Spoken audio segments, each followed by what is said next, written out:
Hello everyone and welcome to the 8th season of the world famous RD Touring Car Championship. I'm joined here today with Toby Davis for the first and second round of this illustrious championship. How are you doing today, Toby? I'm doing pretty good, Keith. I'm looking forward to this one. It's obviously quite a few names that are always on the RD scene and quite a few names that we've seen in other supported leagues on Race Department, such as the Touring Pro Series, so it'll be interesting to see how they go at Monza. And considering the fast nature of the track and the slipstreaming opportunities for the drivers, we should see a good couple of races today.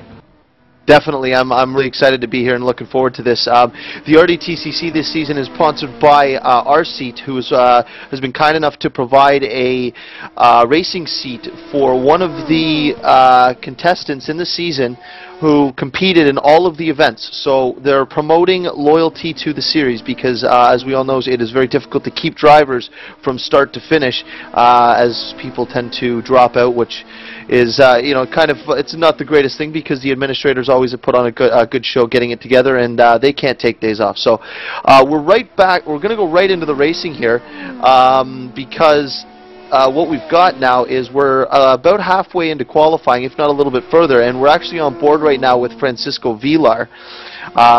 He's sitting provisionally in the third position, and you know, Toby, I know with the pre-quali, it's been a predominantly predominantly been dominated by BMW drivers. How do you see that working out in the race? There are a lot of them around. It's a good question how they're going to sort themselves out. Monza is obviously it's a straight line speed track, and the BMWs are very effective at that. But obviously, with so many BMWs in the field, there's 12 of them in fact. We're going to have the chance that a few of them could get tagged, and obviously being the only rear-wheel drive cars in the field, if you tag a rear-wheel drive car, it's a lot more difficult to save than a front-wheel drive car. So we'll see. Definitely, and we're actually on board right now with Ricard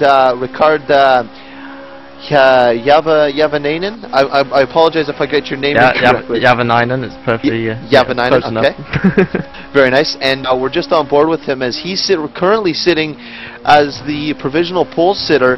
We're going to want to catch a lap with him because obviously he's doing something right around this famed Monza circuit here, using every bit of curb without using the anti-cuts because, as we all know, anyone who's used Race 07 knows that the anti-cuts at this track can be very, very difficult and make your racing life basically a pain.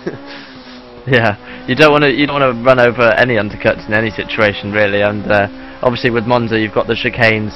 It is easy to put a wheel inside those two white lines, which is the rule in Race Department.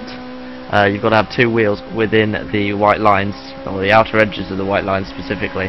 And Javanainen is doing that just on the limit, and he's getting away with it, and he's doing good lap times. Let's go through a lap here, Keith. Yeah, we'll follow along. I'd head into the chicane here. You've got right, left, hard braking zone into turn one. You're going to come around and basically just get up through the gears. It's a little frantic up through this section of the track because you're going to have so many cars at the start of the race very close, headed into another somewhat of a chicane, very fast, hard braking zone again, and people do get a little over ambitious occasionally into this corner here. It's a very, very common thing. I mean, in pretty well any type of motorsport that ends up racing here, because you've got a lot of runoff, and people seem to think that it's fair game, but you got to be fair. You got to be safe, especially in the opening laps here, because it's so easy to get into the back of someone. Fast right-hander coming up here. You're going to try to use all the curb on the left-hand side. Into this right-hander, it's a very tricky corner because you're trying not to slow down too much, but if you actually go in too quick, you lose all of your exit speed if you get a little bit out of shape for this long run down here, up underneath the bridge coming up here under the old part of the Monza circuit where the bank portion is, and you come into a really fast left-hander here with a little bit of curb to the inside, but a huge sand trap on the right. And the idea is to stay off the sand because, again, it's all momentum here, and you can see, like Toby, you watch him come through there. If you drop a wheel there, how much time are you losing? Absolutely, he's just about got away with that. Actually, he nearly got into the gravel on the exit. The Ascari chicane, that one's called. It's the coming towards the end of the lap. And as he comes through the parabolica here, you've got to run it all the way out to the white line on the exit, and he does it just leaves a foot actually there, so he probably lost a little bit of time. See if he can beat his previous lap time.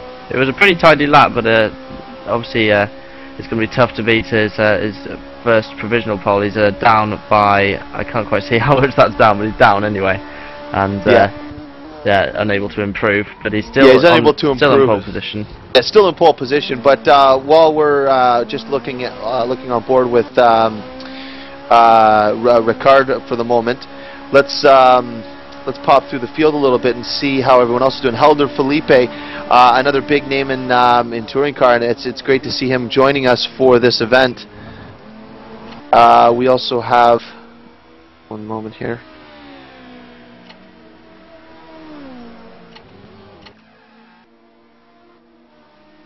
You've got Held Felipe in second position. I believe Francisco Villar is holding the third position. So you got a 1-2-3 BMW so far, and it's to be expected at this track because it's like you said, it's momentum, it's speed, and the BMW definitely possesses all of that. Yeah, it's a strong car, clearly a strong car around Monza if you've got a 1-2-3. But it does make a difference what drivers are in those cars, and obviously Villar is a very quick driver himself. We're looking at him now. He's on an outlap, and obviously with the BMW, it's not just the car; it's going to be the drivers as well that makes the difference. But they are looking strong here. Yeah, and I mean you can't just say it's the BMW. I mean, Francisco Villar is a seasoned racer. He's run Formula 3 himself in Europe. He's a great driver all around. We've seen him perform well in the ATCC, and we're just. We're trying to see who can top. We're going to try to see who can top these BMWs, if anybody, in a non-BMW. Like Henrik Horvath, I know is a very common driver for front-wheel drive, but he is elected to switch to the BMW. Sorry, I'm just speaking with Lutz from SimRace TV. One moment. No worries.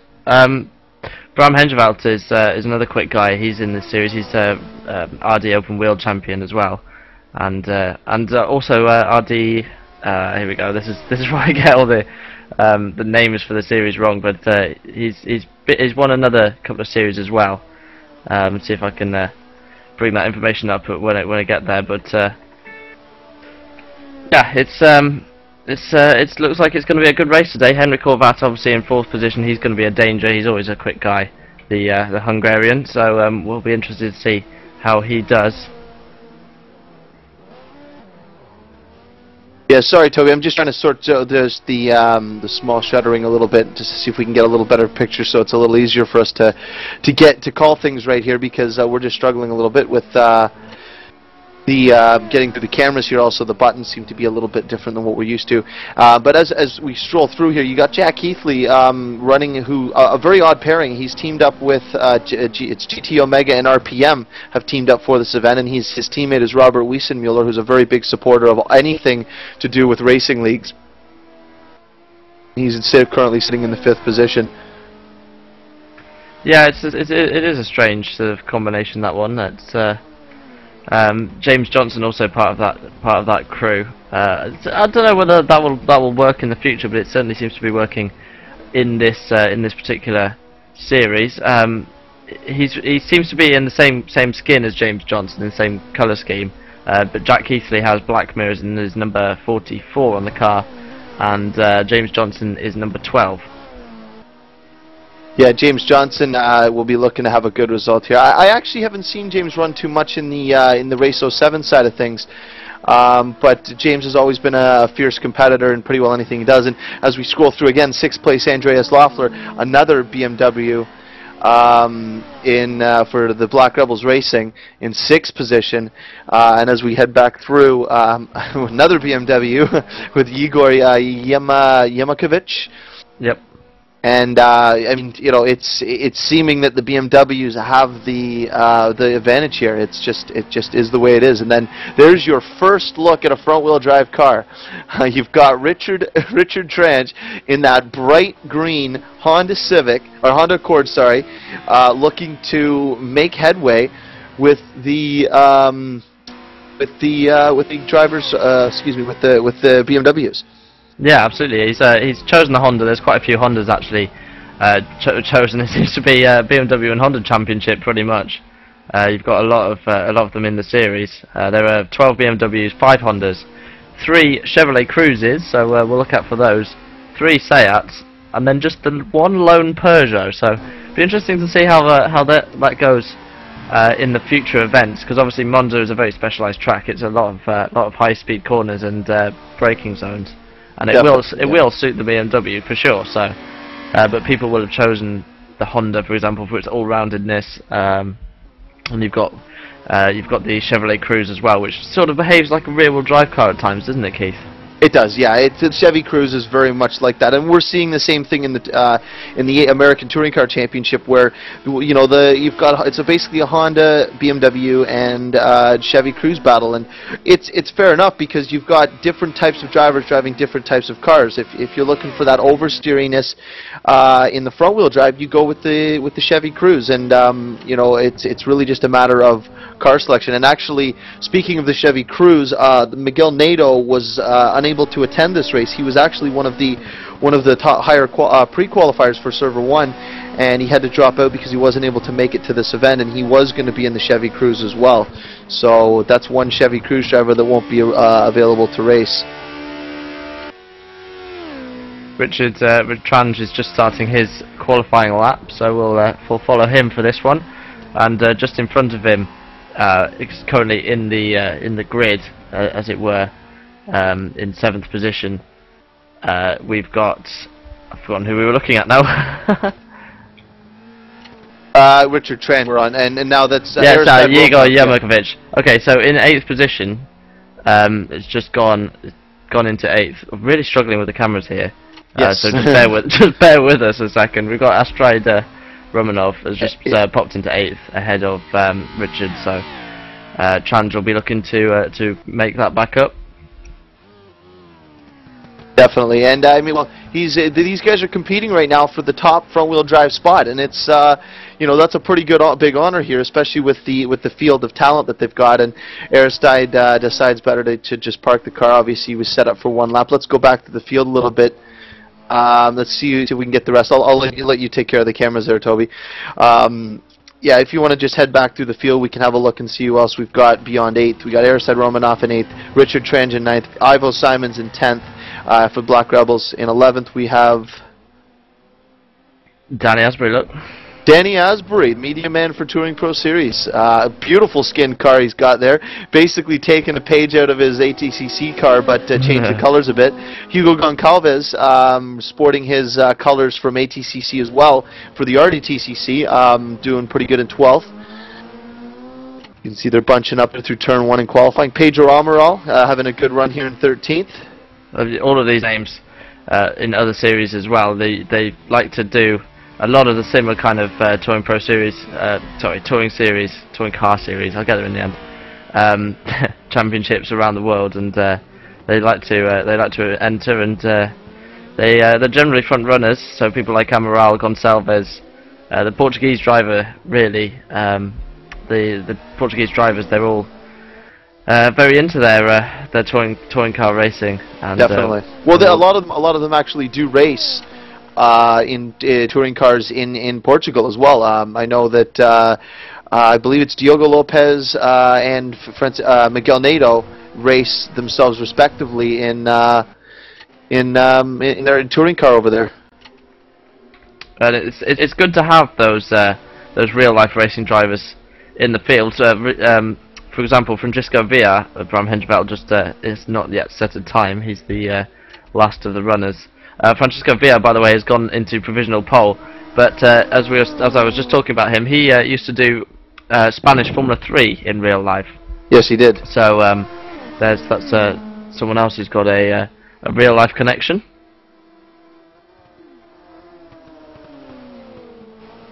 Yes, and Francisco, yeah, that's big news that Francisco's taking the pole, because Francisco was involved in a very heated qualifying battle in his most recent event, which was Friday, with the ATCC supported by Race Department.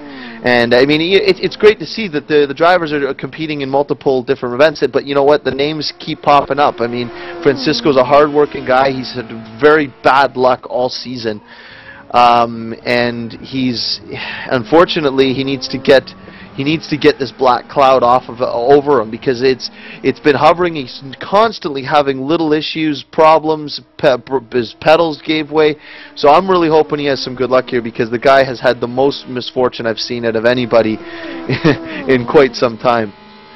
Interesting also that he's giving a draft to Hugo Gonçalves here, and I know they're not direct teammates, but they're both part of the same sort of Team Portugal group, and they're both Portuguese. So he's giving him a bit of a draft, so we'll see how that goes. Yeah, just to pardon the screen there. We have Lutzenger from simrace.tv is just assisting us. We're just trying to see if we can get the stream a little bit better for our side, just so we can keep up with the action like exactly as it's happening. I know you guys are seeing good stuff, and we'll continue to try to bring this to you. But yeah, it's looking like it's going to be a very interesting start to the race, because you got I think it's 7 BMWs sitting on the front right now, and headed into turn 1. I think it's going to be a BMW leading. What do you think? I think that's, considering half the field, BMW's Keith. I know, but you know how they are. We're doing 2 standing starts here, reverse grid for race 2, 9 laps here at Monza. So it's going to be a BMW leading for sure. That's all I know. That's my safe prediction. Considering they're rear-wheel drive, and any rear-wheel drive car has a better start off the line than a front-wheel drive car. It's just a given. They've got more traction. The weight transfer to the rear tyres it just makes them easier to drive off the line. So yeah, it'll be a BMW into turn 1. It's just all about which BMW it's going to be. They've got quite a few here. Here's Yamakovic just about to start another lap as well. He's got his headlights on. Yeah, he's going to be looking to possibly move up in the order a bit, because I mean, if you've got all BMWs in the front, I know we're not showing much further back, but obviously this is the important part here. This is going to be the starting grid for the 8th season of this world famous RD Touring Car Championship, and I mean, really, as I've said before in other broadcasts, whoever gets the pole in the very first race is the championship leader as the green lights come on. Oh, look at this! Javanainen. Oh, Ricard! Oh, Ricard takes straight the into pole. pole position. Very nice. Ricard. He is. I believe that if I'm correct, I believe this is the guy who's taken a long break from sim racing and is coming back in storming fashion, looking to make an absolute statement here at Monza, saying, "I'm back and I'm ready to show you guys how it's done." Yeah, Makovic has actually gone purple in the first sector, so we'll follow with him. Igor, here he goes. And I mean, it's so easy to make a small error, like if you use too much curb, or if you drop a wheel on the exit. He seems perfect coming off that corner there. Do you think he's going to be able to do it? We'll find out here as he comes up to sector 2. Igor's looking to take the provisional pole. I don't know. He obviously had an excellent first sector. Obviously, first chicane was perfect, on the money. Let's see how he does. Oh, a little bit sideways through the first part of the Ascari chicane. Comes to the final part now. Don't run wide. He's still good. He's still looking good. He's 0.197 down. Igor's looking to take the pole here. He's looking to be the championship leader at the start of the race, and I believe we're coming up to the last few minutes of qualifying. Headed into the parabolic. All he's got to do is maintain. He had almost 2/10 over Ricard. Igor's looking to take the pole down the start-finish line straight away. He's getting down real tight. He's probably just squeezing that wheel, trying to get every little bit out of it. Can he do it? Igor's looking for the pole. Has he done it? No. He has lost it all in the last sector. I lost a whole second, it looked like that. I think actually, Keith, he was actually down through sector 2 by a 1/10, but even so, he lost. He lost a whole second through the parabolica there. Yeah, he lost a ton of time. So I think he lost a bit of time through the Ascari as well.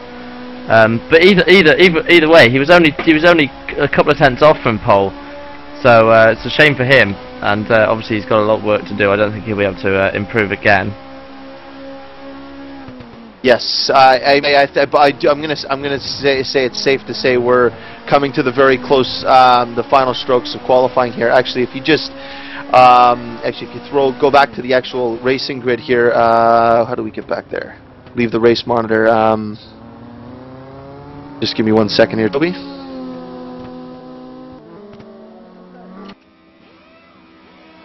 Just want to see here. We'll just have a quick look at the timing here. Your guess is going to be as good as mine. I'm actually going to just give me 1 moment here. I'm going to follow along with this because I'm actually going to follow the stream as well. So on the pole, as of right now, I believe we have a minute left. So we'll follow with the timing here to see if anyone can slot in the time. But on pole, Rickard, you have a 9 in. Is on pole with a 157.613. Second position is Francisco Villar with a 157.667, which is that's so close. It's half a tenth, Toby. I mean, and at Monza, that's nothing. That's literally like burping or blinking. It's unfathomable. But you know these guys are going to race hard. You got BMW's top 5. Henrik Horvath third, Helder Felipe, and actually Henrik Horvath was season. I know this.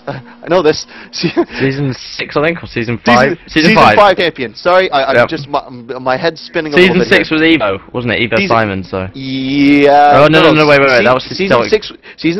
Season 1, Sander Hogendoorn. Season 2, Rami Kaukola. Season 3, the brother of Sander, Tim, won the Sunday Cup, and Simon Trendell won the Saturday Cup. Roland Ehnström, the famed Roland Ehnström, won season 4. Henrik Horvath season 5, Jesper Taulborg season 6, and Miguel Neto season 7. But back to the qualifying results here. We are looking at Helder Felipe in 4th, 5th Igor Yermakovic, 6th Hugo Goncalves. So that draft must have helped, Toby. That must have helped because he's up in 6th in a front-wheel drive car. So. Yes, definitely. And now we're actually going to be headed into warm-up. Now, warm-up is about 15 minutes. So we're going to be seeing some guys probably going out. They're going to be testing exactly what they've got for full race trim because, you know, these guys just finished doing hot lapping. And you Toby, you know as well as I do, when you go hot lapping, it's hard to, you have to get yourself back into I'm running with fuel in because it's a huge difference. Oh, of course, it's a massive difference. And these guys will be testing out their race setups and making sure they're absolutely familiar with it. Just to go through the field, just one final time from qualifying, you've got Javanen on pole, VR in 2nd, Henrik Horvath in 3rd, Helder Felipe in 4th position, so this is all BMWs. Yeah, it is. Yermakovic in 5th. The first of the front-wheel drive cars, Gonçalves, which is a Cruise, in 6th position. Then you've got Jack Keithley in 7th, Loeffler in 8th position, those are both BMWs as well, Richard Trange in 9th in the Honda Accord, and rounding out the top 10 you've got Romanov also in the Honda. So the Hondas get sneaking into the top 10 there, Keith, but it's a BMW show at the moment, isn't it? It is, and I mean, you know, it's again, I can't stress enough that okay, the BMW seems like, oh, why didn't everyone take the BMW? You have to be a very skilled pilot to handle the BMW around Monza, around any track. I mean, it is not a car to be taken lightly because you downshift too much, or you downshift too quick going into a corner, you lock, and you're around, and you need to be prepared to, you know, if you get that little tap on your left or right quarter going in through a corner, that once you've had that little tap, the back end's gone, and you're basically just a passenger, and you're trying to save this thing, and you know, the safe choice is a front-wheel drive. But when driven properly, the BMW in a rear-wheel drive car generally will beat a front-wheel drive car. It's just physics. yeah, definitely. It'll be all about the start as per usual, and it'll all be about BMWs, as it always is. Heading into turn 1, when you've got a mixed field of front-wheel drives and rear-wheel drives, you always get rear-wheel drive cars getting up into turn 1. So. Yeah, and as you can see, Keithley's coming around through the Parabolica here, and I mean, we just saw there was a lot of time lost there by Igor, and it's tricky because you know the Parabolica is a very odd corner. You never really know exactly where the right entry point is, or when to get back on the throttle, or how far to go out, And did you push too hard? Did you not push hard enough? Because the straightaways here are just worth so much time, and one miscalculation in entry exit speed, you're losing. Well, we just saw it. You're losing a ton of time. It's all about momentum in touring cars. It really is. It is, yeah. Well, you know that, Toby. You race. Obviously you race the supercarts, and I know there's a lot of power behind the supercarts. But when you're racing on large tracks, though, do you not find that it comes down to momentum? Because every form of racing comes down to momentum. Carrying the momentum forwards. If you fly into a corner sideways at full throttle, and your entry speed might be 100 miles an hour compared to the guy who looks smooth, goes through there 95. Your exit speed is going to be miles slower than his, and he's going to have that all the way down the next straight. And sometimes the guys that look the quickest aren't necessarily the quickest. And yeah, it's there's only one sport where going sideways into a corner is actually quicker, and that's rallying. Yeah, and I mean, it's great to look at. Don't get me wrong. I mean, I know that I've commentated on a number of events with you, Toby, driving, and it's exciting to watch, and you do make it work, but it's not something like that hard driving into a corner. It does not work for everyone. It is a particular driving style that needs to be handled with care, like caressed, held very gently, like a soft, dainty woman. Here we go. I know, it's already starting. We haven't even got into the racing yet. I always commentate with people who make ridiculous analogies. I mean, I was commentating with Ryan Callan a few weeks ago, and he said something about he's taken the sweets off him and then realised that the sweets are going to make his teeth rot when he's older. Yeah, I commented on it too. But see, mine are a little better, I think. See, I don't make Black Swan references. I was just talking. I don't even remember what I said now. But the GT Omega car of Keithley is looking very, very smooth with fuel in, and like Keithley is a name that is synonymous with touring car. I mean, he's known all over the internet, and he's running pretty well every form. And I'm sure he's looking to stake his claim in the RDTCC. I know he's probably looking to compete for a championship. He's the World Super Tech Series Championship, which was your league, and was another league put on by Touring Pro Series, supported by Race Department. And the cool thing is this community of drivers is they're all very well known together. There's a lot of new names in here that I'm unfamiliar with. As you go through the grid, like Victor, I'm not familiar with, but I'm glad to see some names and guys up there in amongst the people that we're so much familiar with watching compete at the high level. There's a lot of guys, as you say, who've just come in, and obviously they're quick enough to get into Server 1, so kudos to them. And definitely, it's always good to see new people in the sim racing community. You've got guys who have been around for yonks, and who are still in the sim racing community. I don't think anyone really fully drops out of it once they're in. They're in. Once you're in, you can't leave. Well, look at Ricard, the provisional pole, or the pole sitter. Sorry, the pole sitter, Ricard Yevanian. He had said, I think, I don't quote me, but I remember reading he had taken something like a couple years, 2 or 3 years off. The guy, he competed. If I remember right, I'm just going off memory here. He competed in the very first RPM.net championship, and the guy was untouchable. Took some time off racing completely, and he's back. And the guy obviously hasn't lost what he's got. But look at this. This is a great shot. You got Ricard followed by Francisco. This is our pole sitter and our second place runner. This is a preview of what you're going to be seeing here today in the RDTCC, sponsored by RSeat. This is going to be. I'm actually seeing this has got me really. I'm jumping out of my seat now. This is what it's going to be like. It's going to be an absolute. Look how close they are together, Keith. Oh yeah. Oh, I know. I know. And they're going to cross the line now. BR will be easily quicker than Yevanainen here. Oh yeah, for sure. He's been drafting him all the way through the lap, so should take. Well, I don't know. We'll see. Well, and also, does that the drafting thing, the bumper to bumper stuff, does that not remind you of KW Speedway? Oh yeah. Oh, look at So you can't do that. That was a big save. I think that's the green car. Yevanainen. Yevanainen. Sorry. Yevanainen made a nice save there, but a driver who's not 100% comfortable with these BMWs is not going to save that car every time. You've seen it in the ATCC, you've seen it in other leagues. These BMWs are very finicky when they get hit in the rear quarters. They just act a little funny, and they're hard to save. They are getting it very sideways as well through the second chicane. But yeah, I mean, they are very hard to save. The rear wheel drive, of course, and as a rear wheel drive car, that's where the when you put the throttle on, that's where it pivots from, the back axle. And you'll see the BMW get sideways a lot more than you will a front-wheel drive car, and as a result, they use their tyres up, don't they, Keith? They do, yeah, they totally do. And I know from the experience of ATCC with Vilar and talking with him about the way the cars react and stuff, and the front tires go off significantly, and it's you start to have to change your driving style. And Stoffel Vandoorn, who runs in ATCC as well, he had mentioned to us about the car that he's really had to change his driving style. He had to change his driving style in the latter half of the races that he won at Nürburgring GP. So, you know, that's coming from a guy who runs in, it's the Formula Renault Euro Cup, I believe, right?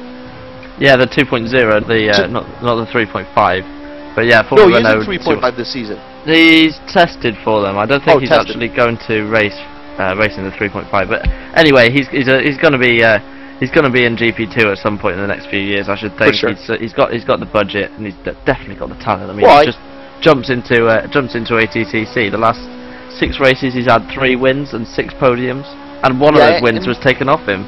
And you know, I'm not to talk just about ATCC, but I'm just in general. It's about race department. The fact that these drivers, world-class race car drivers that race in real life, are racing a race department. I mean, anybody who's watching this or does watch this in the future, just know that there's the world-class talent in sim racing here at Race Department. And if you're looking to race, this is where you got to be. You want a list? I mean, Miguel Neto in the Spanish Minis, for example. You've got Javanainen was in the Junior Touring Car Championship in Sweden, I believe, for a period of time, and the same for Richard Trand as well. And obviously, Via in Spanish F3. They're all over the place. I mean, really, yeah, definitely. Really, you could list a whole host of other names who race in real life. Myself, for example, Keith, you used to race in real life. Once. I think back when the dinosaurs roamed the earth, I used to race cars. But I know I'm not that old, but it feels like it, because I've basically just been sim racing since. And another guy a famed racer, Daniel Juncadella, who he's been a long time sim racer at Race Department. I know obviously he's a little busy now, but again, it just shows world-class racers from all over the world are racing at Race Department. This is the place to be.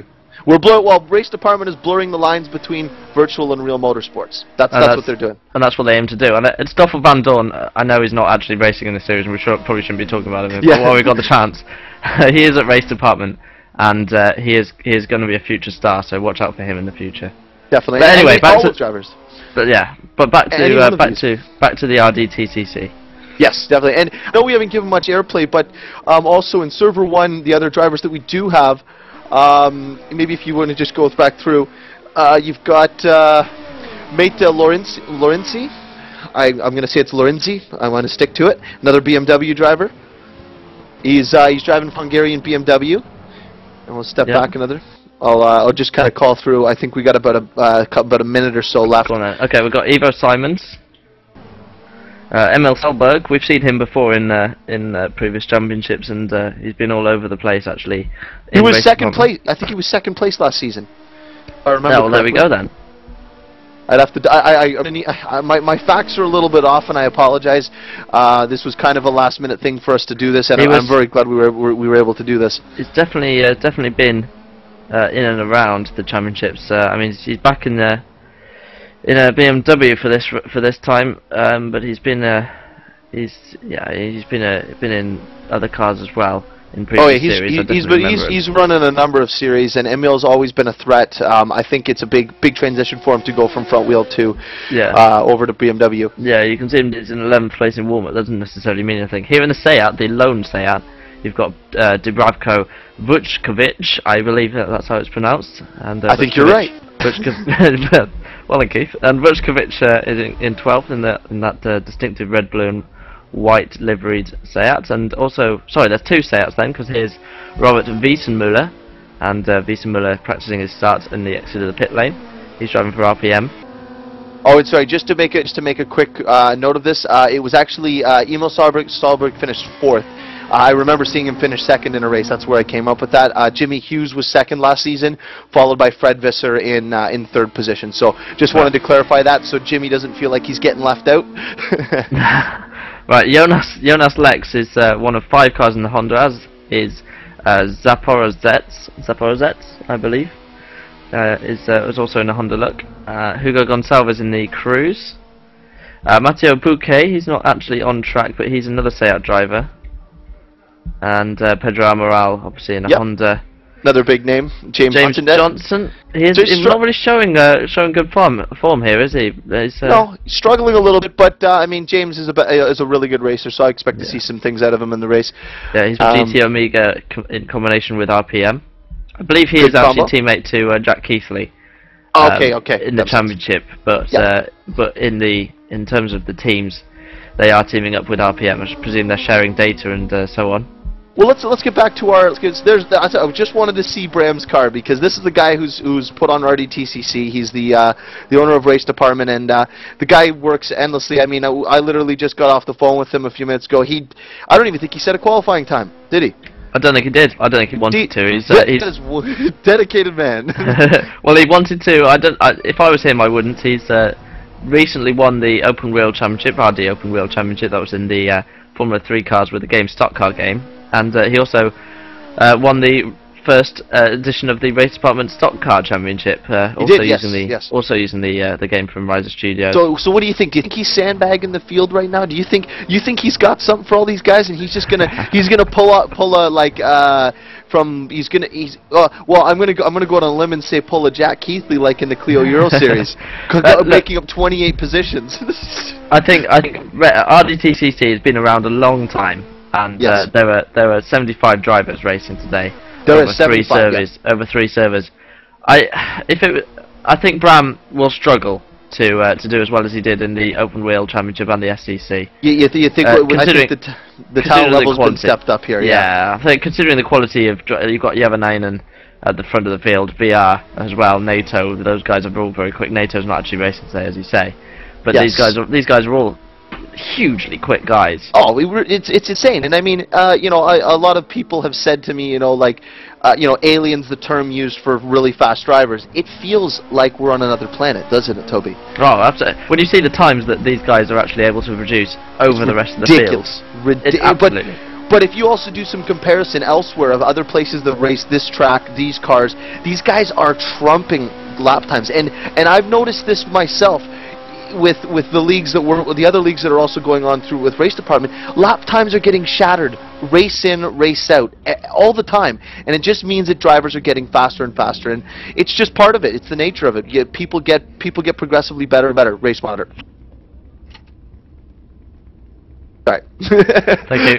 No, well, sometimes Ryan goes out on track and then quits back to garage. I don't know whether you could do that if you want. Do you want to chance that? Because and next thing you know, we messed the entire broadcast up. The whole field's messed up. We just totally screwed it all up. You don't want to be that guy, do you, Toby? No, absolutely not. And actually, we're joined by quite a few people, and we got about 137 viewers live right now. And just a shout out to everyone for joining in, and a big thanks to you for supporting. This was kind of a last-minute thing to get this together, and Bram does have hopes to do this again. And if I'm not available, Toby, if you're willing, maybe possibly we could do another one in the future, maybe race 2, race 3. But it's really time dependent and also server dependent. But it's good to be here and get to commentate on this. This is a momentous occasion. 8th season of RDTCC headed off into turn 1 at Monza with Javanainen leading the championship with his qualifying start. So we're going to see the field take off here. Where do you fancy we should watch from? Maybe TV cam from the front, Toby? What do you think? I'm trying. TV cam's just below you, just down below you, right there. Yeah, that's TV cam. There we go. And if you just maybe, this will be good. I think we're going to follow with Horvath. Yeah, let's follow along with Horvath here. We're not going to be able to see the start, so Keith, just in preparation, we're not going to be able to see the lights. So let's get ready. And we're going to be going. Engines are going to be rising. We can't quite hear it, but here we go. I think the revs are going up. These cars are looking to take off. Henrik Horvath in third, looking to get a good start. The brake lights are out. We're going to see the green lights. They're revving them up. The start of the 8th season is away. Away they go. And off they go down into turn 1. Oh, look at defensive driving. Vilar's taking over Yavanainen. Henrik who do we got here? A little bit of a grid bug there. Don't mind Henrik Horvath. He's not in 19th. It's just a small bug. They're headed down into turn 1. BMWs everywhere.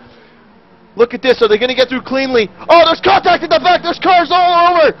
Oh, no. But look, the front of the field seems to have gotten away fairly cleanly. There was a bit of contact in the back there. We're following along with Henrik Horvath down into the second set of chicanes here. Henrik Horvath losing a position. He's in 4th place. As look, he's going defensive. Henrik Horvath looking to defend his 4th place. He's being attacked all over from the back. That's Jack Keithley there. Looking down the inside. Little bit of contact. Yavanainen. He's up. He's all over the back of the front 2 drivers. He's lost 2 spots. Our pole sitter's now 2 spots back. Vilar gets a great start. Yegor Yermakovic is in 2nd place. He has had an incredible start. Yes, he has. Yes, he has indeed. He's jumped Yavanainen. There's cars off in the background. A couple cars sideways, using a bit of the sand trap there. But look, it's all BMWs. This is what we said. And look, there's the lone Honda hanging onto the BMW party. That's Richard Trange, teammate of Yavanainen.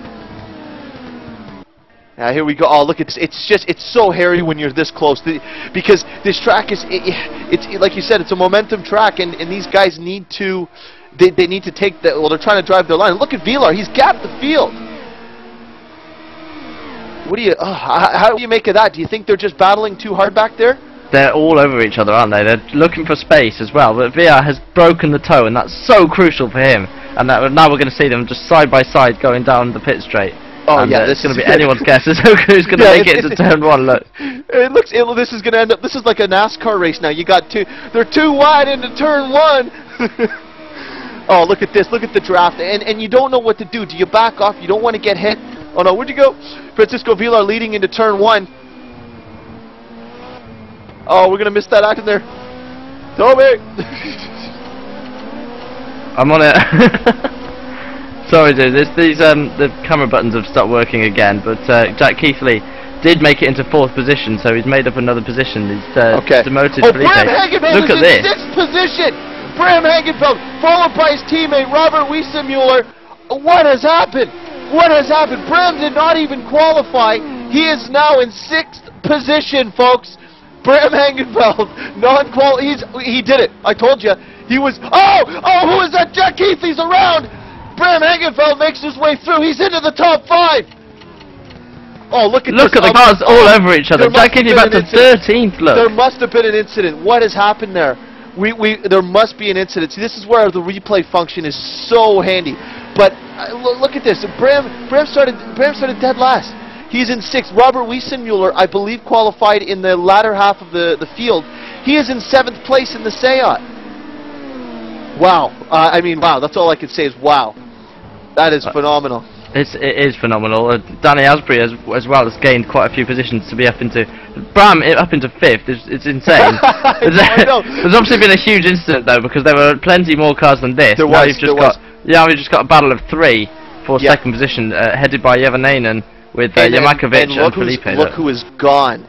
Francisco Vilar checking out of the building. He is gone. Look, he's going through the Parabolica now. Yeah, look at how clean he looks. Smooth. There's no sliding, no shifting. So what it's showing is maybe Yavanainen's got the hot lap pace right now, but perhaps maybe the time he's been away, he's still working on getting that league race pace, because he's going ultra defensive. We're on lap 3 now of this race. I mean, he's under attack by Yermakovic, sorry. Yermakovic is all over Yavanainen, and then in 4th place he got Helder Felipe, who was our fastest pre-qualifier, by the way, but it's 4 BMWs, 1, 2, 3, 4. And I guess we predicted it, right, Toby? I mean, yeah, they're all over this track right now, and They're all over the front of the field. It's a... Go on. Sorry. I just realized something. Where's Richard Trange? That was the car. That's the car we're missing. Richard Trange is missing from this battle. Aristide Romanov back. Henrik Horvath. Oh, 20 no. seconds. Season 5 champion Henrik Horvath. Oh, Andreas Loeffler. There must have been a massive incident involving a number of cars. Loeffler would have been involved. Who else would have been involved if we go up through the grid? Jonas Lex, Henrik Horvath definitely involved. James Johnson potentially got tagged. Aristide Romanov, I think he was at the back. But Richard Trange, that's the biggest loser of them all. He was in, I believe, 7th place in the fastest front-wheel drive car. And Hugo Gonçalves was 6th in qualifying. It must have been a mess. It must have been a mess. I can't even imagine. We didn't see it, but it was obviously a huge mess. Keithley actually hasn't lost out too badly. He's in 13th and in a gaggle of cars that he might be able to overtake, but not lost out too badly. He was running in 4th place. That's a huge loss. Come on, Toby. Well, yeah. he's like halfway down the field now. Yeah, but he's close. He's not. Yeah. He's not off the back of the field, is he? So. And look, who's that closing in? The other TBR car of Ivo Simons is closing in on Bram Hengenveld for a top 5 position. Bram's driving with his lights on. I don't know if I'm not sure if that's against the rules in RDTCC, but we may. If it is, we're going to be coming after you, Mr. Hengenveld. And Ivo Simons is using the slipstream. Bram's doing everything he can to break it. As you see, Vilar off in the distance, they're just making short work of this field here at Monza. And Ivo is looking in good form. But Robert Wiesemuller, great run by him. He's the big supporter of all leagues at Race Department. He's a spotter guide, man, and he also helps a lot of people out with skins. Great guy, absolute lover of all sim racing. So if you ever get a chance to meet him, tell him thanks for everything he does. Evo in front-wheel drive Honda, obviously, in this battle, and he's got a bit of damage on the front of his car, so he's doing exceptionally well to be up in 6th position. He's got look at that! Look at Wiesemuller! Simons! Sorry, Toby, I just caught it, and side by side, look, Wiesemuller on the inside of Evo as they head through the first Lesmo, and he's got it, he's made it done, and he's up into 6th position. He's behind his teammate as well, so they'll still be able to work together. So he just got a better run off the chicane though, didn't he, Keith? You know, I think Ivo, that's why I was screaming, because Ivo dropped the wheel and it got his car really out of shape, and then Wiesemuller had a perfect exit. And you know, like, that's how you got to pass here. You need to predict the guy's a little too hot going into one of the chicanes and back off a little bit, get a better run through so you got the momentum to capitalize. And Wiesemuller was wide a little bit there. He nearly got onto the gravel. This will give Evo a little bit of a run as they head towards the Parabolica. He's messed it up now. Yeah, it's a little bit wide, so it could be a cut too, because I know that corner is very, very sensitive to dropping too many wheels on that curbing. So you'll see if people just all of a sudden drop out of the hunt, you know what's happening. Maybe just head up to the front there, Toby. You'll see what the battle is going on. Oh, look at this. Jaeger but Jevanainen is he's got the pace to keep him at bay right now. But look at the draft. This is exactly what we talked about. And then you head into turn 1, which is a heavy braking zone, but you don't want to outbrake yourself. Yeah, he's not going to try it. He's thinking better of it, because he knows that if he gets down the inside and clips them, they could both go around, and then they could both lose. They could lose a spot to Helder Felipe, who's just close in tow, just waiting. He's close enough now to be in the slipstream, but whether he's got a run, I don't think he had a run. He was close. But you've got to have a little bit of that extra momentum coming off the corner. It's all about momentum. We were talking about this. Look at the draft, though, as they head towards the second chicane. Here we go. Oh, look, he's trying on the inside. See, he's just trying to get him a little nervous. But Jevanainen, oh, look, he gets sideways. See that? Oh, it's so easy to do if you get the curb wrong. So exciting to watch. As I always say about you, Toby. Yeah, that's what happens in real life cars. You'll notice that VR hasn't escaped actually too far now. He's still within touching distance of these two guys. But short race, Toby. I mean, they're on. I think that it's 9 laps. It's going to be roughly about an 18-minute race. Sorry, 19-minute race. Actually, no, sorry, 18-minute race, give or take. And I mean, it's sprint racing at its finest. I mean, touring car is about quick decisions, quick thinking. And right now, Jaeger, oh, he goes wide. Oh, so nearly lost it there. I know, and he loses all of his momentum, and now like that, if he's more than half a second back, which I don't think he is, but I think that puts him just on the cusp of giving Helder Felipe the draft now, possibly. So Helder could be closing in because of that one mistake, and then it becomes a 3-horse race. So the mistakes are tenfold here when you got guys running this fast. Brem Hengeveld, a comfortable 5th. Robert Wiesenmuller, comfortable 6th. They'll be extremely happy with their performance. And looking at the back of Robert Wiesenmuller, and you see that RC logo there, the sponsor of the RDTCC Season 8. They're headed down into. Oh, look at the draft. This is gonna be good. Here comes Amaral. He's going on the outside as they head into the first. Not gonna work. The first chicane. Hey, no, look at the BMW. Look at him. Solberg. Emil Solberg. Oh, look, he's going down the inside of Wiesenmuller. 3 wide into turn 1, down into the grass. Solberg, is he gonna stop? I don't think he's gonna make it. Oh, they make it. They make it through. 2 wide. Amaral and they all make it out alive. 3 went in, 3 came out.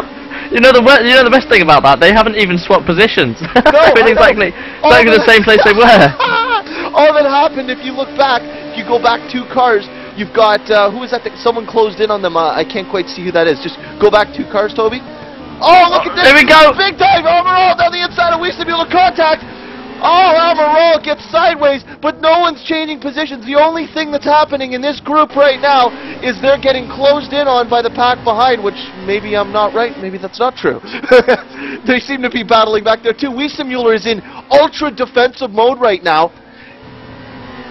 Yeah, it's just look at it on board from Solberg. He's coming up right behind Amaral every time at the end of the straight, towards the end of the straight, because he's got that double draft, double slipstream. Yeah. And Amaral has to pull out and make a move, because otherwise he'll hit the back of Wiesenmuller. Wiesenmuller is a sitting duck. I know, he is. Oh, look this! Oh, he's looking down the inside! No, you're not going to do it. It's such a tough place to pass, so you need to be fully committed. It's like the kink at Laguna Seca. Unless you're fully beside the guy, back off, because you're both going off. In the background I saw some yellow flags, but I thought I saw a yellow flag on there. You're seeing things, yeah, Toby. There's Jimmy Hughes, side by side as well. Look, Jimmy Hughes. He was our 2nd place. He's our runner-up from last season. Diogo Lopez trying to go around the outside into the Parabolica. I don't know if that's going to work. Oh, he's going to make it work. No, BMW's going to get the run. BMW's going to get the run unless Diogo's got draft, which it looks like. Oh, it needs help from Jimmy, and he's not going to get it. That 407 is such a pig in the air. It's like it's like driving a brick sometimes. Like, oh look, I don't know. He's still side by side. Look, still side by side. Diogo Lopez, and that's mate Lorenzi. No, he gives a spot. Thinks better of it. Diogo Lopez. He also races a touring car in Portugal as well too. He runs with he's good friends with all the Team Portugal guys. They're all a good group of guys. Emil Solberg, though, back to this battle. Emil Solberg is trying to find his way by. He's basically just taking advantage of these 2 in their draft, and Robert Wiesenmuller's extremely defensive driving right now. But Robert knows that these guys are quick. He needs to hold this spot. He's in 6th place. This is the battle for who's going to get pole 2, because right now as it stands, you've got Emil Solberg going to be starting on pole, followed by Pedro Amaral, and then Robert Wiesenmuller. And then now that other pack has caught them, Toby. Who is that just behind there? It's got to be. Oh, it's you've got the other Seat there. It's a Matthew Bouquet. Yes. Yeah. So you got Matthew Bouquet, followed by. Oh look, trying to run the outside. I don't know if this is going to work. You can't go around the outside through this corner. There's too much kitty litter on the outside. Oh, this is going to be a good. You know what? I don't quite know what lap we're at. I wish I did. I know. I want to know what lap it is so we don't miss something. But this battle is too good to miss. I mean, this is We'll just check through the field just one final time just to remind you. So Via crossing the line for a lap. Yeah, Via crossing the line to finish a lap. Yavanainen is now gapped. Yeah, he's broken free. Felipe's got by Yamakovic while we've been watching. So Yamakovic, obviously, I would speculate, has been involved in a dive up the inside maybe of Yavanainen and perhaps lost a couple of positions, or a couple of seconds I should say, and lost a position to Felipe. Maybe he's run wide or something. I'm going to say that's probably a really good guess, Toby. Yeah, thank you. Hengeveld in 5th position, and then obviously back into 6th, 7th, and 8th. Oh, Solberg sideways! He's done it! He's got by both of them! Look at that! You've got Taulborg passed both of them. Wiesenmuller. So again, I think your prediction of there was a pass attempt made, contact, and Taulborg taking advantage. And look at this. Now you got Matthew Bouquet all over the back of Robert Wiesenmuller. The two stayouts headed into the second chicane. Wiesenmuller defends. Contact sideways. Oh, look who comes across! It's Pedro Amaral taking advantage. He says, "Thank you very much." He was a little bit naughty there, Amaral. He'd be lucky to get away with that one, really. He jumped a little bit across the chicane. 3 cut warnings. Jimmy Hughes, though, now closing, our runner-up from last season, is trying to capitalize on what's happening ahead here. Matthew Bouquet is now under fire. Jimmy Hughes looking to make up a spot here, and who's that going wide there? Who is that? Bouquet, isn't it? Oh, that's Ivo. Ivo could Simons. be Steve Owens, yeah. What happened to Ivo? No idea. He was. He was battling. He was battling with Bram. Oh, jeez, boys. Oh, Ivo Simons is going to take advantage here for sure. He's going to be going by Jimmy Hughes. He is by. He's clear. He's booked it. He's headed into the Parabolica, taking a spot, getting into the top 10. Now looking to chase down 9th place of Matthew Bouquet. I'm getting a little sped here. Oh, Evo! Losing it. Evo wide, and it's so easy to drop a wheel there and then just lose it. And look, Jimmy Hughes trying to take advantage, but I don't think he's going to do it. He's not going to have the run off the corner. And here we have. Not sure who was that. That wasn't me, was it? No. Look, Jimmy Hughes right in behind Evo. Jimmy Hughes, right upstream. Here we go. Down the inside. Is he gonna do it? Is he gonna do it? No. Jimmy's a really clean racer. I've watched him. I've had the pleasure of racing with him a couple times in the club events at Race Department, and he's a very solid, very clean racer. He can be not predictable, but dependable. Like, you know, he's not going to run into the back of you, and it's such a good feeling racing with guys like that, where you can feel safe knowing that if he's looking down the inside and he doesn't think he can make it, he will back off, because he doesn't want to wreck his race and yours at the same time. And Pedro Amaral trying to run the outside into the second chicane. Oh, no, he's not going to do it. He's gotten loose. I bet he's going to get past you down the inside. No. So Matthew Bouquet not capitalizing like Pedro did on him. See, it's all about opportunities. They only present themselves occasionally, and the people who are going to succeed are the ones who grab those opportunities and take them. Very poetic, Keith, but you're absolutely spot on. And it's about. Oh, look at this. See, Evo's run a little bit wide. Jimmy Hughes now straight up next to him, and he's already by him, look. That's just because Evo just put a wheel on the gravel, and Jimmy Hughes says, "Thank you very much, I'll take that position from you," and he moves up into 10th position, but it's not good enough for pole position for race 2. No, it's not going to be. Matthew Bouquet's in 9th. Pedro Amaral is going to be happy with that. And, yeah, I actually just got someone had just commented that we should put the HUD up, the heads-up display. Yeah. Unfortunately, it's not working. I have a feeling Villa's just taken the win, because he was flashing his lights as he came across the line. So yes, he's won. So Francisco Villa wins from Javanainen, who took 2nd position from Felipe. So Felipe ended up in 3rd in the end. Jemakovic in 4th. Bram Hendreveld in 5th, Salberg in 6th, but who's going to be 7th? It's Wiesenmuller! Amaral is going to be your pole sitter for race 2, and followed by Matthew Bouquet, Jimmy Hughes, 11th Ivo Simons, 12th Hugo Goncalves, 13th Matt Lorenzi, Victor Zepper. I'm not going to even attempt it. I apologize. He beat Diogo Lopez just, I think, to the line. Just at the line. Branko Vukovic in 15th. You know what we'll do, Toby, I'm just actually going to take control. I'm just going to head back. We'll go to the timing screen and see. We'll go through the field here via the timing screen. But, I mean, what a race. Francisco Villar winning by 6 seconds, Toby. 6 seconds over this field. I didn't think it was going to be that big of a gap. He just walked away from the field early on and broke the toe, and then was able to pace himself and sort out his lap times from there. So, congratulations to him. He's done an excellent job there. Definitely. And just while we're in the middle of the race here, I'm actually going to attempt to see if I can bring the heads-up display on here for you guys. I'll do my best. Just bear with me here. I just need to remember. I'll go race line. Okay, toggle track map is 5, heads up display is the 2 key, and it doesn't seem to be working. I'm going to just change this key just for a moment. Let's try it to the 0 key. My keyboard's not working. Can you try a different key from 0 key, because that's what I use for push to talk. Oh, okay. Oh. Okay, wait a second. Sorry guys, I do apologize. Maybe you could just talk through how you feel that race went. If we can set that to the 9 key. Uh oh, sorry. Is that you trying to do that, Toby? Possibly Lutz is attempting to help us. I apologize, folks. I just trying to get this. Oh, I think there might be a key like push down of some type, because it's not allowing us to change the input. Done it. It's 9 key now. Someone was holding down Alt. I have a feeling it was Lutz.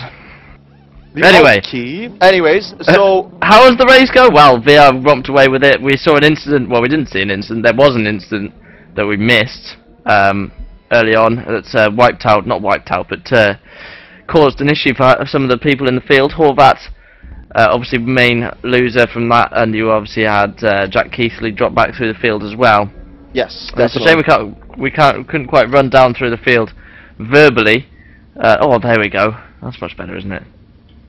Oh, I can't escape now. Oh, you gotta be kidding me. Oh, I'm gonna be the guy who did this. No way. If you happen to be watching, please escape for us. I didn't want it. We caused grid bugs by not going on the grid last time. Just 1 second. I'm gonna just bear with me here. I will get this fixed. See, this is and I told you that I. Oh, don't say it, Toby. Please don't say it. The problem is, the issue we've got is that the Alt key is being. I think the Alt key is being. That's why the cameras perhaps weren't working. Yes, and I managed to get it for us, so we're okay. We're safe. Yeah. I wasn't the guy who ruined the race for everybody. Thank God. We have a minute until the race, Toby. Predictions. Well, I mean, looking at the grid, you've got. It seems to be that Bouquet took pole position in the end. It was such a mix at the end. I couldn't quite figure out. Amaral back in 19th. It's saying. I'm not quite sure why that would be. Could be a grid bug. Occasionally that does happen when you are attempting to get the people on the grid. Okay. And that's why when the race started the last time, you saw it showed Helder Felipe in 19th position. Yeah, but no. Saying that though, look, we're going through the field. Yeah. Oh, 14th. He's 14th. Go, or no, 19th? 19th, look, on the grid. Oh, okay, well, what happened there? No idea, because he crossed the line. Oh, I know what it was. Cut warnings. He didn't go into the pit. No. So Matthew Bouquet capitalizes on the mistake of not going into pit. We're going to be going green here in a moment, folks. This is going to be a great race. The lights are going out. This is going to be race 2 of the RDTCC Season 8, and away they go! Look at this, headed down into turn 1. Matthew Bouquet defends, swerves across, and that gives a clear lane to the BMW of Yegor Yakimovich. Yakovic. And look at this down into turn 1. Oh, look at what a beautiful shot. Oh, he was on background. Amaral was off, and there's a car off into the cut chicanes there. And who is that? Who just cut the track? Oh, that was okay. Very, very naughty, my friend. Very naughty, and you've been caught. Look at the getaway. Look at the getaway that Yamakovic got. As you say, it was Bouquet going right and Taulborg going up the inside, and Yamakovic had a clear line, just drove straight past the pair of them, straight into first position. And Viar's got a good start as well, up to 4th. Bram Hendreveld in 5th as well. Nice run. Felipe in 6th. Wieselmuller, the first of the front-wheel drive cars, up in 7th position as well, with Mate Lewinsky behind him, and Bouquet will have to drop back, and I think he'll be lucky to escape from an actual game penalty. I think it'll be a game penalty for the amount of track that he cut there.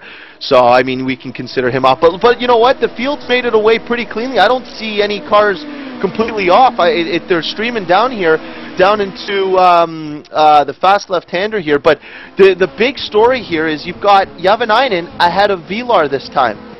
Vilar ahead of Javanainen is ahead of Vilar. Sorry. So now he has the opportunity to defend against the quicker car of Vilar, and oh, he's headed down into, oh, Yavanainen down into the parabolic on the inside of Solberg. Is he going to do it? Looking down the inside, book it. Yavanainen taking second spot from Solberg. Solberg didn't even have a chance, but now he's got a car between himself and race 1 winner Francisco Vilar. So this is going to be a matter of getting a gap to Vilar, because right now, from the way the race went, the way the race went at the start was, it was between Yermakovic and Yavanainen battling, and Vilar gone. So as long as Vilar's behind Yavanainen and Yermakovic, there's going to be, well, they have a chance. They have a chance of taking this race. Absolutely, because Via showed very strong pace indeed in the first race to take the victory. Romanov, by the way, in the pit lane, and Bouquet. So Bouquet obviously did get an in-game penalty, and he's serving that now. Romanov, the Romanian, it's quite easy to remember, and he's in 23rd position as a result of that pit lane. And look at this with Felipe looking all over the back of Hengerbelt. Oh yeah, the two BMWs fall. Look at that! It's an RPM net. It's an RPM net sandwich with Helder Felipe in the middle. He's the meat between the RPM buns. Heading through the second Lesmo now. This will be where Felipe needs to get an excellent run right in behind Hengerbelt, and he's got a good run. Look, he's gaining on Hengerbelt already. They're not even into the slipstream zone, and it'll be up to Beeson Muller to stay with these pair.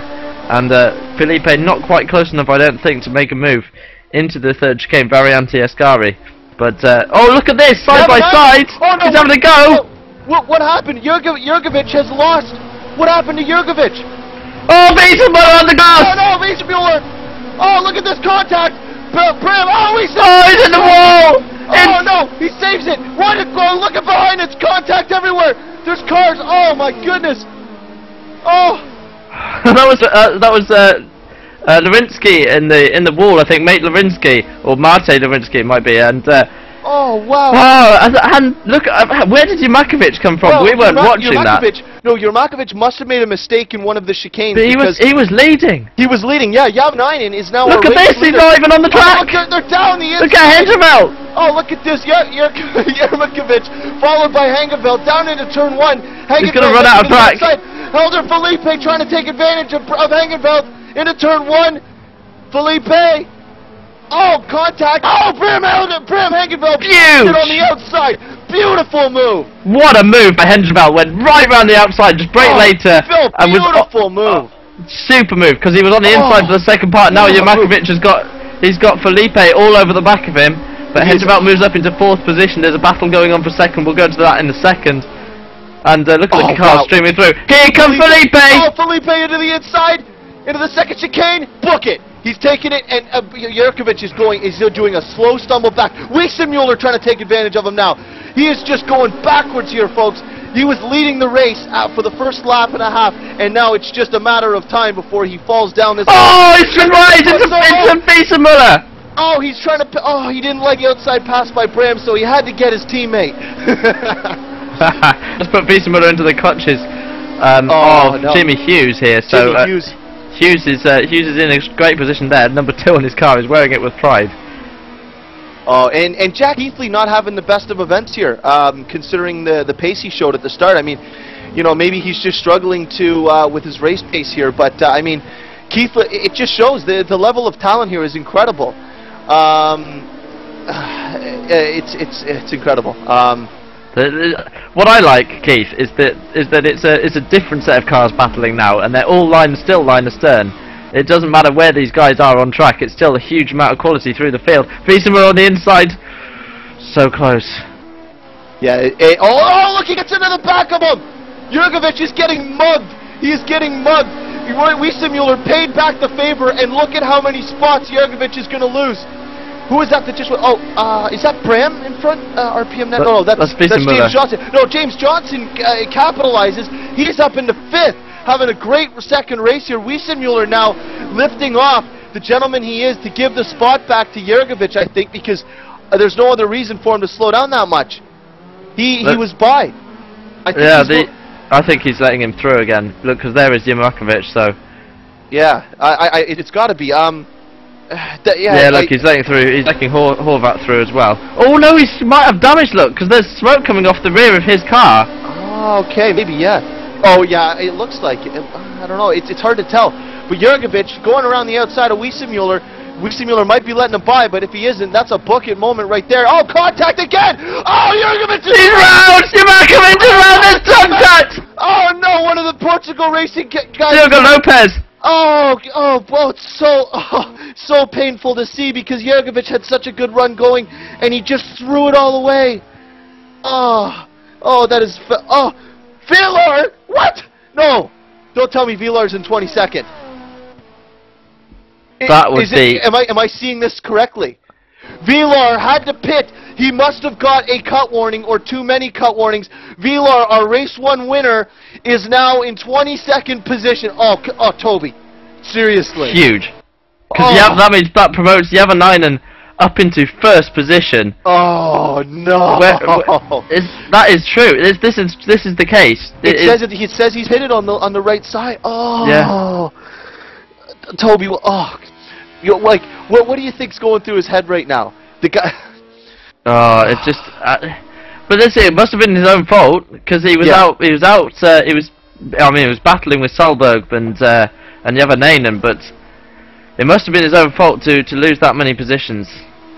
Yeah, but look at this. Bram Hangenveld is sitting in 3rd position.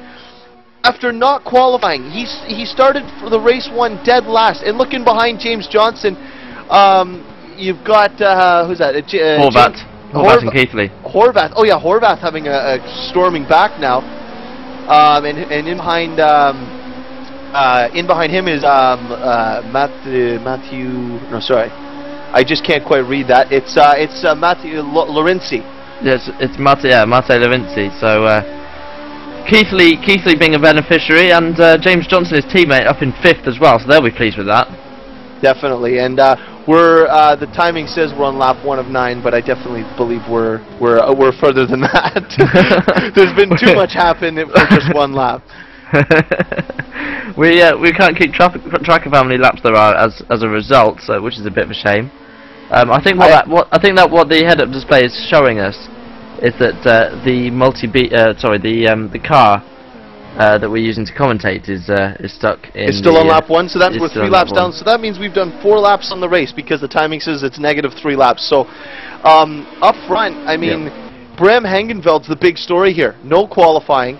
He's managed to get a 5th place in race 1 and a 3rd so far in race 2, and he's under heavy attack by Helder Felipe.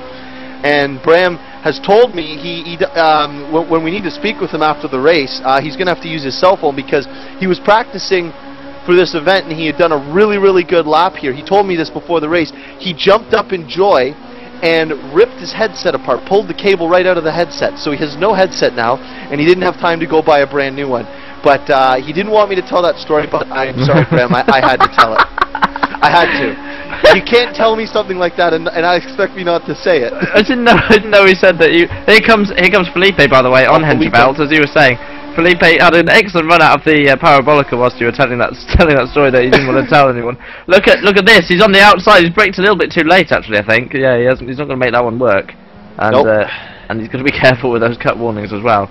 Yes. And Bram's the only person we've seen pull the outside pass off. And this battle behind him for 5th place, James Johnson, with Keithley and Horvath, is heating up. And these guys are teammates. The GTO, semi-teammates, Jack Keithley and James Johnson. Or are they? They are direct teammates. They're direct teammates. Okay, so teammates. And RPM. Oh, look at this! Johnson down to the inside into the 2nd chicane. Oh, Keithley passes Johnson, and he's booked it. And there's Horvath there as well in the background. Look at this. Coming into the Lesmos, and it's 3 BMWs line astern, and Keithley at the moment in front of Johnson and Henrik Horvath the Hungarian, but he's in with 2 teammates, so it's going to be difficult for him, isn't it? It is. Oh yeah, he doesn't want to be the meat in the GT Omega RPM sandwich, because it'll be a mess. It will be a mess. Look at them, and Johnson wants the position back. They're not being exactly teammates about this, are they? They're racing for position here. Keithley going defensive on the inside and Johnson on the outside. They've got to be careful here that they don't lose out to Horvat because they're battling. Yeah, like this is race 1. I mean, you know, these guys, they're trying to set the tone, and even if they are teammates, I know they're, you know, they are actually opposing teams. They're GT Omega and RPMs. So I mean, how much of teammates are they? Oh, who's this? Bram Hangeveld is passed by Helder Felipe. Bram Hangeveld has relinquished his top 3 spot. Helder Felipe back into 3rd. Emil Solberg's off in the distance, and Javanainen is gone. He is gone. This is the fight for 3rd now we're looking at. There's not going to be any other changes further up. And here comes Hendreveld. Look at the slipstream he's got. He's looking all over the back of Felipe. He's going to go to the outside into turn 1, and it's going to be about whether he can make the move, stick around the outside. He's not going to get it done. He's not got the overlap, so Felipe retains 3rd. But there's another opportunity down into the 2nd chicane, which is the Variante della Roggia. Obviously, the first corner, the Rettifilio. I should have mentioned this earlier, really. I haven't got this information in front of me. And Hendreveld's in 4th still. He's looking for a way by the 3rd place man, which is Helder Felipe. And he hasn't got the run this time round, so he's going to have to wait until after the Lesmos to have another go, Keith. I know, and you know what? Oh, look behind! Oh, who is that? Oh, look who's in the middle! It's a sandwich! It's a sandwich! Henrik Horvath is in the middle of the buns right now, folks. He is in the middle of the teammates. And who is that closing in on them? That's Matt Lorenzi. He's taking advantage. He's closing in really, really quickly because these guys are battling tooth and nail. Jack Keithley, followed by Henrik Horvath, followed by James Johnson. And Bram is slowly losing the grips of Helder Felipe because Felipe did show better pace in race 1. But the question is, we're at, I believe right now, lap 6. We're on the finished 6 laps. No, we're on the 6th lap at the moment. About to come through for 6 laps. We think we're not 100% we think. Don't sure. vote us. We'll try as hard as we can to catch the leader as he crossed the line. But and that was an excellent chicane there, by the way, from Jack Keithley. He's gapped Horvat a little bit and almost got out of his slipstream there.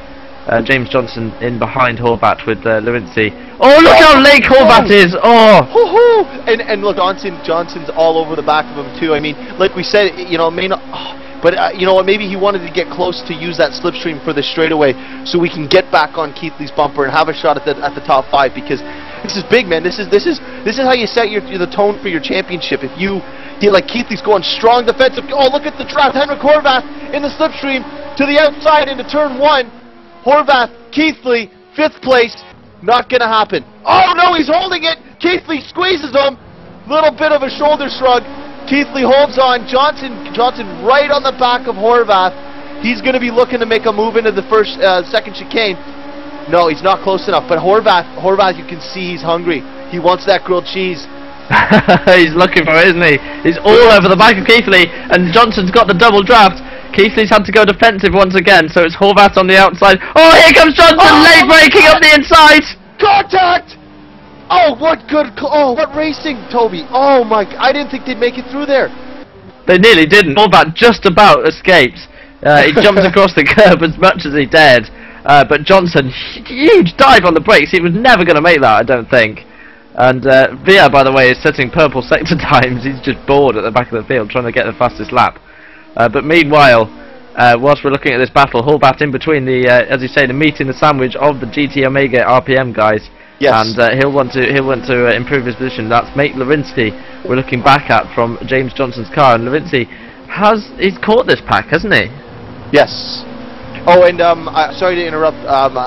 Francisco Villar is still in 21st position. Robert Wiesenmuller is also pitted, so he must have gotten cut warnings. Robert Wiesenmuller is in 20th position, just ahead of Francisco Villar. Matthew Bouquet had to pit. Pedro Amaral had to pit. Well, that was from the start. But Robert Wiesenmuller, that's a big story. He had a great run going. Oh, it's unfortunate for him. It makes you wonder what really is going on. It must be an in-game penalty. It must be. That's the only thing we can think of. Yeah, no one's pitting for tires or anything. It just doesn't make any sense. But we should get back to the front because I think we're going to be coming into closing laps. Ravanainen just finished his lap. He did a 2-minute flat. Oh, look, Richard Bunch in the pit lane as well. Oh, no! Richard Trange! He's pitting in from... He was well up there. He was, I think, in 8th or 9th. Yeah, about 8th position. Oh, Ninth wow. position, probably. Oh, see, so this is the curse of Monza.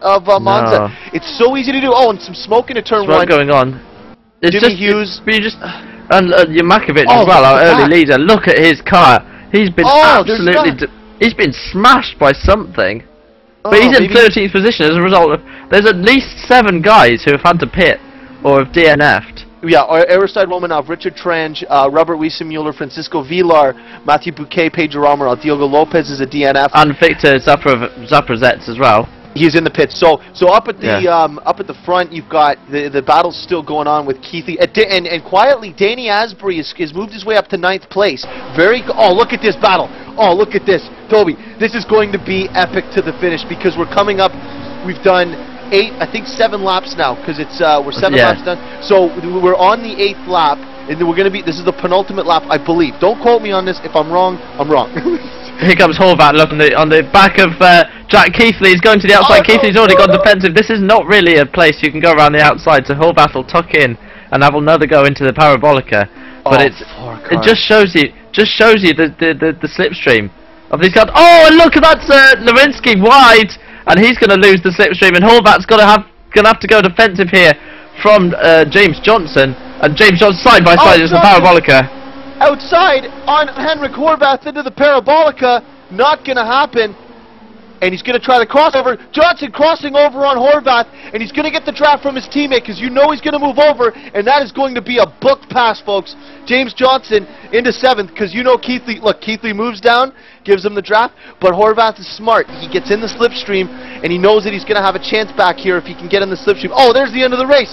Oh, that was the photo finish. Sorry guys, so that's Javanainen taking the win from Emil Sahlberg at the end. Felipe in 3rd, Hendrivalt in 4th. Sorry we didn't follow that, but they were fair distance apart. Sahlberg 3.8 seconds behind Javanainen, for example. Yes. But Keithley taking 5th from Johnson, Horvath in 7th position, and Lewinsky in 8th, with Danny Asbury 9th and Loeffler in 10th position, rounding out the top 10. In 11th position we had Jonas Lex.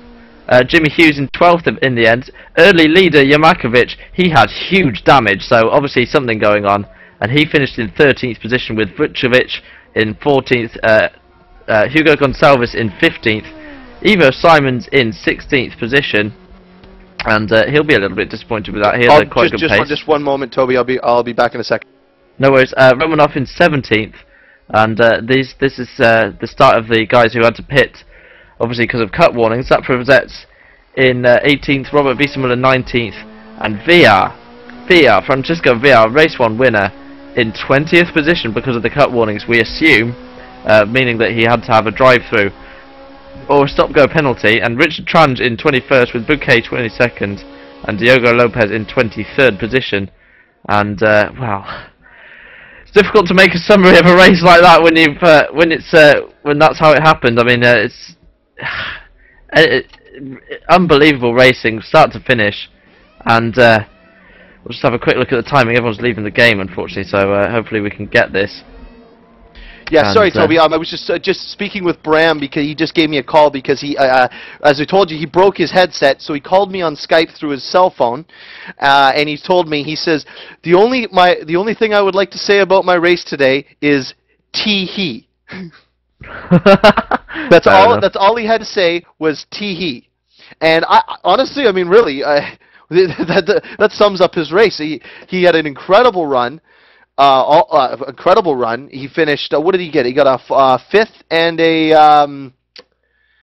5th and a 4th. So 2 great starts. Two great finishes to the start of his season. And right now, I mean, he's looking at the overall championship in the long run. And right now, as Toby Davis is headed off, he's going to try to gather up a couple of drivers for us because we want to speak to them and get a few words. We've got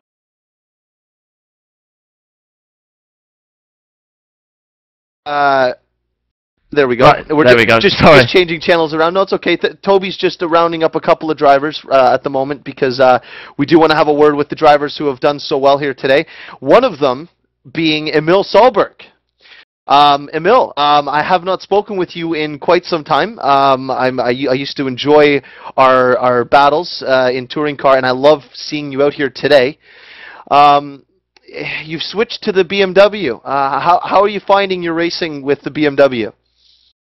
Well, truth told, I have had quite large problems with switching over to the BMW. I only got a good setup for it during the warm-up for this race, so that was a bit of excitement there. But otherwise, it's been really good. Just to interrupt, the stream has been stopped, but there's still sound going on. No, it's done. It's done. Once the stream stops, it stops recording. Well, hang on. There's no picture, but there is sound apparently. So we'll carry on with the interviews. So keep talking to Emil. Okay, yeah, Emil. So race 1, just walk us through how things went for you in race 1. Well, I started off down in 15th or something like that, and I wasn't particularly pleased with that. But I managed to keep my nose clean and not get into all the stuff that was going on, and that managed to leave me in 6th when the race was over, which was okay. No, that's good. And race 2, I mean, you took advantage of everything that kind of went on. You had a clean start. You know, was your idea just to stay clean, get some good results here, and move on to the next race? Because obviously Monza is a tough place to race at, especially in the BMW. Did race 2 go as planned, or was it better than planned? Oh, much better, much better. I mean, I wouldn't have dreamed of being second, truth be told. I mean, first of all, we have the sorry, I'm really bad with the names, but he who took the lead quite early on. He went off, and yeah, thank you for that. And also, I had Javanainen, who I just sort of let pass because of well, A, he's Swedish, and B, he's quicker than me, so it was quite a nice deal. And also, I got some toe of him to begin with, so that was good. Definitely. Well, congratulations, Emil. You're going to be leaving here with some good finishes, and you're going to be looking into the second round of, third and fourth round of RDTCC with a good championship hope. So well done to you today. And Toby, I want to have a quick word with Francisco Villa. I'll let you speak with the other guys, but because Francisco, I talked to you. I'm so happy to see that the cloud was lifted for race 1, but it came back for race 2. Tell us what happened. Yeah, it clearly came back for race 2. I mean, this was not being unlucky. This is just a stupid decision from the game. I was breaking into turn 1, and I had to decide if I was being hit by Javanainen or if I went straight. I went straight, and the game gives me a stop and go. Oh. So yeah, what can you do? It's the cloud, Francisco, and I talked to you after the ATCC race, and I thought maybe I'd given you a good omen and cleared the skies for you, because race 1 you just dominated. I mean, it was the Francisco of old, and I mean you've never not had the pace, but it's just I don't know what you got to do some voodoo or something, man. You just so unfortunate. But I mean, okay, that aside, the second race aside, are you happy with how you're performing in this championship so far? Yeah, so far there was just these 2 races. So yeah, what can I say? I was fastest in both races, I think. So you were, yes, yeah, yes you were. I am really happy. I'm also happy with the performance overall in the ATCC and all that stuff. I just need to, I don't know, to finish this bad luck. I don't know.